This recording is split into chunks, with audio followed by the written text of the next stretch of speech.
First of all, I believe as a lawyer that what APC did is unconstitutional. By the express provisions of the Constitution, Section 15, subsection 1, that define the political objectives of Nigeria, talked about our motto, unity, faith, peace, and progress.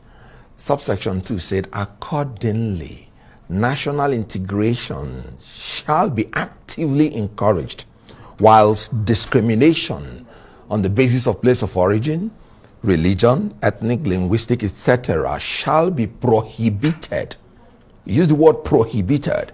Then if you descend to 3D subsection, he said the state shall have a duty in pursuance to the pursuit of national integration, shall encourage the forming of associations that cut across ethnic, linguistic, and religious barriers. The concept of the presidency implies an association between the president and the vice. Section 142 made it clear that the president, before he is duly nominated, shall find an associate who shall be his vice president. So the concept of the presidency is an association, and the state has a duty to ensure that when you are forming that association, it must cut across religious barriers. Look at subsection 4 of that beautiful section. It said that the state shall promote a feeling of belonging and involvement amongst the various peoples of Nigeria, to the end that loyalty to the nation shall override sectional loyalties. Yeah, I mean, we had a senator who was here and he pointed out all of that. Very good. So how does Muslim ticket at the presidency encourage integration, involvement, and participation of the Christians in Nigeria in the politics of Nigeria? And you know what? Section 17 made it clear. He said the state social order shall be founded on the ideals of freedom, equality, and justice. Equality amongst the religions and even in the population. The religion is almost 100 million versus 100 million. So how do you say it? And let me descend to the constitution of APC. Being a former member of the Presidential Campaign Council, the APC summarized it and even made it more strong. That's in its constitution. Constitution of APC. He said the APC should build a nation that will guarantee political stability, respect and understanding, mutual and peaceful coexistence, and equal opportunities to all. So we're heading towards political instability, even if the APC wins. That's what you're saying. It is very, very plain. When you have the president and the vice of a religion, no matter what you do, you are already flawed. You cannot, it's unappeasable. Now, can't we balance that with maybe the president of the Senate, yes, and a speaker of the House of Representatives coming from the Christian faith, or maybe even traditionalists? What if the candidate is already thinking towards that, to create a balance? Elementary government will teach you that there are 3 different arms of government: executive, legislature, and judiciary. These arms are equal and opposite, and they are separate. So why would you talk about balancing the legislature with the executive? No, they are not an association. You balance the executive with the executive. You balance the legislature with the legislature. You balance the judiciary with the judiciary. That is the concept of the federal character and zoning arrangement. Even in the judiciary, where it is by appointment, they still take note of our federal character. And the conduct of affairs of every government must reflect that federal character.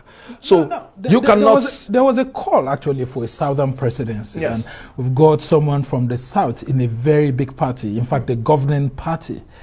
Why would someone like you want to leave that governing party when there's a southern candidate just because of the issues of religion? Because, I mean, some others are saying that these are issues that can be settled if eventually the south gets the presidency. As a young man of 24, it pleased the Almighty God to bless me with fame and fortune. I happen to be the first actor that acted the first movie that started Nollywood. You do not contemplate that I will enter politics for my self-aggrandizement. No. Nigeria is my pursuit in politics, and I will keep searching for it until I find it. So whatever you want to give me as a person is secondary. Give me Nigeria. Give me stability. Give me employment to the youths. Give me sense of belonging. Give me participation of everybody. And you would have made my day. I was in APC. All this while, I did everything. I erected the secretariat of APC in my ward, in my local government. I saw you defending Buhari even when it was good, very difficult for a lot of his persons to beautiful defend him in the southeast. APC has done nothing for me personally. Have you ever seen me complain? And I'm not going to complain. So what party are you moving to? I am not contemplating any party yet. But I must have to tell you, a friend of mine, a northern brother of mine from Kano State, when he learned I was coming to this program, he told me that I must be obicentric going forward. You should join the obedient movement. Good. This is a northern Muslim talking.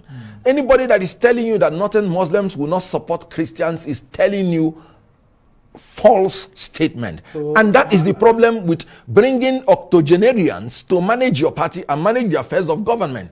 Senator Adamu. Have you joined the obedience team? I am obicentric. But I have not joined any party because that is the ticket that has actually provided for me that stability, that youthful energy that we need to change the system of Nigeria but at this time. In APC and PDP says it's just an internet sensation. I mean, social media buzz. And of course, that, for example, on Saturday, when the Osun State governorship election will be held, that you will see where Labour Party will be. And it won't be among the top 3 or something like that. When they say such things, what do you say to them? Do you remember the time that APC was campaigning in 2015? They were the originators of internet sensation. And so, why are they crying if it is not making any impact? When I read business administration, they taught me that the strategy of marketing starts with drawing attention. We call it the IADA principle. Attention, interest, desire before action. So stimulating attention of the people is the first thing you have to do when you want to market a product. And Obi is doing that well? They are doing it effectively well. And that is why those people are rattled. Okay, as we try to round off this conversation, we've seen a lot of actors like you pitching their tent with this same presidential candidate that you're running away from. I mean, so if you're going away, some of your colleagues are going to Tinubu and all of that. What do you make of such moves? They are making the moves as actors, simpliciter, that are entitled to the appearance fee. So they're acting movies. You can say that again. So there's an element of deception there. I wouldn't say that with you. But they have the right to go in as actors and ask for the appearance fee. I am going in as a politician that understands the rudiments and implications of the decisions I'm making today for my future and the future of my children. Yet unborn. Tinubu had got a bishop or a pastor like Buhari did and all of that. Do you think that the Southeast would have voted for him? Other parts of the country would have voted, because I mean we saw Buhari and Oshibanjo, and yet the Southeast, a lot of politicians there were trying to run away from that. A lot of persons were still tied to PDP and all of that. Do you think by doing that, that can resolve any issues for Tinubu? Now, PDP has been the greatest fraud on Southeast, and that was one of the reasons why I left the party.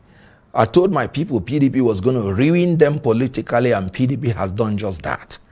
They have been sheepishly following PDP from 1999, giving them 95% of their votes, whether it is a Fulani Muslim or a Christian from South, or it was PDP all through. Now, PDP, after 24 years, did not even consider them qualified, not for the presidency, not for the vice presidency, and in the ticket of the presidency, for a party they sacrificed all, they got nothing. So PDP... Ifeanyi not Igbo enough for you. Ifeanyi Okowa is not from Southeast. When you talk about geopolitical zoning, you are talking about geographical expressions. You're not talking about... He's a full Igbo. It's just that he finds himself in Delta State. Good. Which happens to be in the South. Good. Very quickly before we end. Then it will be very, it wouldn't be, it would accord to justice for him to take things that will come from South in the name of Igbo, and then come back to take things that will come to Southeast in the name of Igbo. There are Yorubas in North Central, in Kwara State. Would you want them to take the position that is meant for Southwest? So Okowa is Igbo. I have no doubt about that. I love him and respect him for that. When it comes to geopolitical balancing, he is South-South. And he has to allow what has to do with Southeast. That if Tinubu had made Yes. a pope or a bishop or pastor, Yes. his advice, would the Southeast have voted for him quickly? Now, just before when you want a region or a geopolitical zone to vote for you, what do you have for them? Okay. That is politics. It's about the interest of my people. Our people that have been ruling us have been very, very, very extravagant in their failure. Just as the Senator Adamu has been publicly proclaiming his proclivity to primordial sentiments. Now, my people must learn to negotiate their interest in order to give their votes. That they have not done. Thank you so much. Kenneth Okonkwo is a former member of the APC Presidential Campaign Council, an actor, lawyer, businessman, and all of that. We must thank you so much, especially for your passion for Nigeria.